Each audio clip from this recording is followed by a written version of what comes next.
नमस्कार दोस्तों, स्वागत है आपका मेरी चैनल लोकेंद्र जी की रेमेडी। दोस्तों, आशा करता हूँ आप सुखी, संपन्न और समृद्ध होंगे। उसके साथ खुश रहना बहुत जरूरी है। जो लोग खुश रहते हैं उनके जीवन में कभी भी कोई समस्या ज़्यादा देर दखलंदाजी नहीं कर पाती। तो चलिए दोस्तों, आज की वीडियो का विषय एक बहुत ही सुंदर और कारगर विषय है। ये क्रिया या फिर ये उपाय उन लोगों के लिए है दोस्तों, जो लोग जीवन में कुछ करना चाहते हैं, कुछ बनना चाहते हैं, अपने नाम को या अपने अस्तित्व को एक प्रतिभाशाली अस्तित्व बनाने की लालसा रखते हैं। और ये सब तब होता है जब जिस व्यक्ति के पास जो भी जरूरतें हैं वो सारी जरूरतें पूरी हो जाए और उसका अस्तित्व एक विशाल अस्तित्व हो जाए, जिसके नीचे कई लोगों का भला हो सके। ऐसा अस्तित्व अगर आप बनाना चाहते हैं तो दोस्तों 11 जुलाई 2021 रविवार, इस दिन गुप्त नवरात्रि का भी प्रारंभ हो रहा है। इस दिन सर्वार्थ सिद्धि योग भी है और रवि पुष्य नक्षत्र भी है। दोस्तों, ऐसा दिन कभी कभार ही आता है और ऐसे दिन अगर आप कोई भी उपाय या छोटा भी पूजा पाठ कर लेते हैं तो दोस्तों उस पूजा पाठ का फल हजारों गुना आम दिनों के करता उस दिन का फल हजारों गुना अधिक आपको प्राप्त होगा। जो भी आप करेंगे वो आपका सिद्ध हो जाएगा, क्योंकि ये सर्वार्थ सिद्धि योग है। दूसरा दोस्तों, ये नवरात्रि गुप्त नवरात्रि मानी जाती है, तो इसमें गुप्त रीत से आराधना, पूजा, तपस्या की जाती है और उस पूजा, आराधना या तपस्या का फल कई जन्मों तक आपके साथ, आपके सपोर्ट में चलता है। दोस्तों, वो व्यक्ति कभी आम व्यक्ति नहीं हो सकता जो इस गुप्त नवरात्रि में सेवा पूजा कर लेता है, चाहे वो जिसको भी मानता हो। जिस भगवान को आप मानते हैं या जिस देवी को मानते हैं, उस देवी की आपको पूजा आराधना कर लेनी है। इसमें मैं आपको बहुत अच्छा एक छोटा सा उपाय बताने वाला हूं। उससे पहले मेरा आपसे निवेदन है, मेरी चैनल को सब्सक्राइब अवश्य कर लें, उसके साथ बेल आइकन दबाना ना भूलें, जिससे मेरी आने वाली वीडियो आसानी से आपको प्राप्त हो सके। तो चलिए दोस्तों, आपको करना क्या है।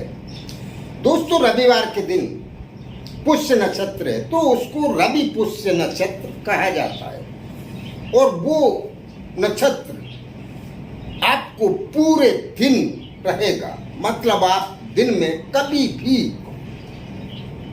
ये पूजा कर सकते हैं और इस पूजा का फल जब आपको मिलेगा तब दोस्तों आपको भरोसा नहीं होगा कि ये चमत्कार कैसे हो गया।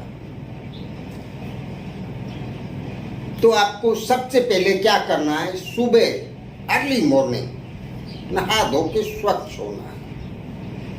स्वच्छ होके स्वच्छ कपड़े पहनने। नहाते समय दोस्तों आपको, मैंने एक वीडियो पहले भी डाली है, उसमें बताया है, आपको 7 लोटा जल अपने सर पे डालना है। महिलाओं को 3 लोटा बाएं कंधे पे और 4 लोटा दाएं कंधे पे, या 4 लोटा बाएं कंधे पे और 3 लोटा दाएं कंधे पे डालना है। क्या बोलते हुए, ओम गंगा जमुना सरस्वती कावेरी, कृष्णा, गोदावरी, गोमती, ये आपको हर लोटा के साथ बोलते हुए आपको स्नान करना है। 7 लोटा अपने शरीर पे डालने हैं और ये बोलते हुए दोस्तों समझ लीजिए आपने ये सारी पवित्र नदियों में स्नान कर लिया। आपके ध्यान में ये रहे कि आप नदी में, गंगा में या यमुना में, किसी भी पवित्र नदी में आप स्नान कर रहे हैं। ये करने के बाद आपको 1 लोटा जल ले लेना है, उसमें थोड़ा सा हल्दी पाउडर डाल के आपको भगवान सूर्य को जल अर्पित करना है और आपको घी का 1 दिया लगा देना है और 2 अगरबत्ती हाथ में लेके आपको भगवान सूर्य को प्रार्थना करनी है। मंत्र बोलते जाना जल देते समय। जल जब आप सूर्य भगवान को दे रहे हो उस समय दोस्तों आपकी नजर वो धार पे होनी चाहिए और धार के बीच में से आप सूर्य भगवान की तरफ देख रहे हो। उस बीच में आपको कहीं ना कहीं उस धार में आपको भगवान सूर्य का प्रतिबिंब दिखाई देगा और वो जरूर देगा। बस दोस्तों समझ लीजिए आपका काम हो गया। और वो दिया वहीं रख दें जहां आप जल देते हैं और अगरबत्ती लगा दें। जल देते समय ओम सूर्याय नमः का आप मंत्र बोलते रहें। ये करने के बाद आपने भगवान सूर्य को दीपदान कर दिया और इस दीपदान का भगवान सूर्य की जिसके ऊपर कृपा होती है वो भगवान सूर्य की तरह समाज के अंदर चमकता रहता है। उसका अस्तित्व एक चमकदार अस्तित्व होता है। उसके नाम से लोग उसकी तरफ आकर्षित होते हैं और धन, वैभव, ऐश्वर्य, कीर्ति, सम्मान सब कुछ उसके पास होता है। तो ये रवि पुष्य नक्षत्र है, मतलब भगवान सूर्य का दिन है ये। और सूर्य भगवान की पूजा आप करेंगे तो आप समझ सकते हैं कि क्या होगा। आपके जीवन में एक चमत्कार जैसा हो जाएगा, उजाला हो जाएगा। दूसरा दीपदान दोस्तों आपको, क्योंकि नवरात्रि शुरू हो रही है तो माता गायत्री का भी वो सूर्य की ही शक्ति है, इसलिए उनका भी रविवार ही दिन माना गया है।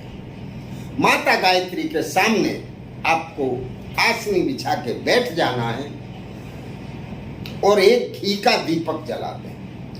वो दीपक अगर आप अखंड दीपक जला देते, मतलब पूरे दिन जलता रहे, तब तो दोस्तों बात ही अलग है। अगर आप अखंड नहीं जला पाते तो थोड़ी देर के लिए जला दें, 2 अगरबत्ती लगा दें और माता गायत्री के सामने बैठ के आसनी पे आपको एक माला ले लेनी है और माता गायत्री का जो मंत्र है ओम भूर्भुवस्वः तत्सवितुर्वरेण्यं भर्गो देवस्य धीमहि धियो यो न प्रचोदयात्, ये माता गायत्री का मंत्र है। इसकी आपको 1 माला करनी है, मतलब 108 जाप करें। मैं तो दोस्तों आपको यही कहूंगा कि वो दीपक आप पूरे दिन के लिए जला दें और घी का दीपक जलाना और इस मंत्र की 1 माला करनी। माला करने के बाद आपसे जो भी प्रसाद में आपने अरेंज किया हो थोड़ा सा प्रसाद चढ़ा दें, भोग लगा दें माता जी को। और भोग लगाने के बाद उस प्रसाद को आप अपने पूरी फैमिली में बांट के उसको ग्रहण करें और माता गायत्री से आपको प्रार्थना करनी है।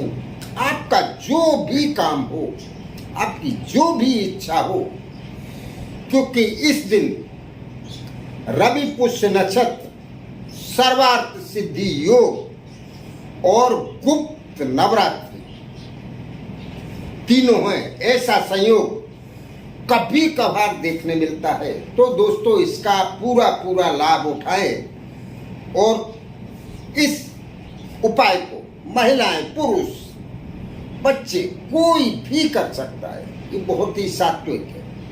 ये करने से आपके जीवन की जो भी मुश्किलें हैं या समस्याएं हैं, चाहे वो शत्रु संबंधी हो, चाहे पैसे संबंधी हो, नौकरी संबंधी हो, शादी संबंधी हो, किसी भी तरह की आपकी समस्याएं, सारी समस्याएं चुटकी बजा के खत्म हो जाएंगी और आपके जीवन में उजाला ही उजाला हो जाएगा। सूर्य की पूजा जिसने भी की है वो व्यक्ति साधारण व्यक्ति नहीं हो सकता।